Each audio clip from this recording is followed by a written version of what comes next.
Hi guys, நம்ம வந்து இப்போது 100 நாள் சேலஞ்சில் டே 1ல் இருக்கோம். என்ன பண்ணிகிட்டு இருக்கேன்னு பார்த்தீங்கன்னா, சாம்பார் வச்சுட்ருக்கேன். ஒன்றும் இல்லை, இதுக்கு தேவையான பொருளை சொல்கிறேன், நோட் பண்ணி வச்சுக்கோங்க. ரைட்டா? ஒரு 3 தக்காளி, ஒரு 3 பச்சை மிளகா, ஒரு 4 பல்லு பூண்டு, அவ்வளோதான்.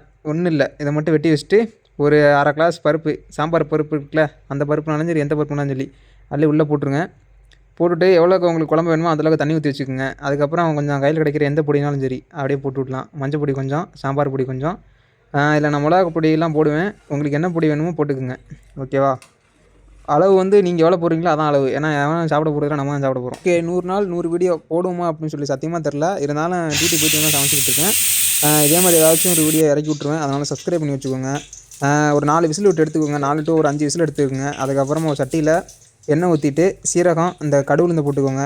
அதுக்கப்புறம் ஒரு 2 வெங்காயம் வெட்டி எடுத்துக்கோங்க. அதையும் தூக்கி உள்ளே போட்டுட்டு ஒரு 4 கிண்டி அதுக்கப்புறம் இறக்கி வச்சுருந்தோம்னா குக்கரை, அந்த குக்கரை தூக்கி உள்ளே ஊற்றி ஒரு 5 நிமிஷம் நல்லா கொதிக்க விட்டு இறக்கணும்னா சூடான சுவையான சாம்பார் ரெடி.